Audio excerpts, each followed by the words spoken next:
We have seen that restoration is more effective when it reflects the voices and needs of everyone it impacts.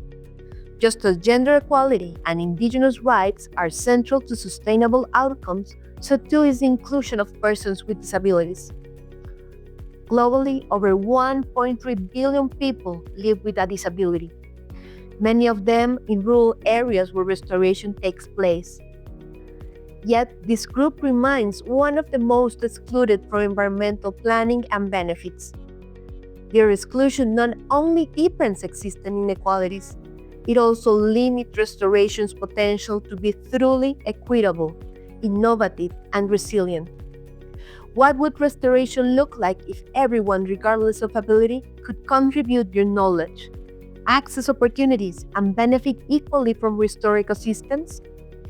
In the next task, we'll explore how to design for that vision by making accessibility a core principle of ecosystems restoration.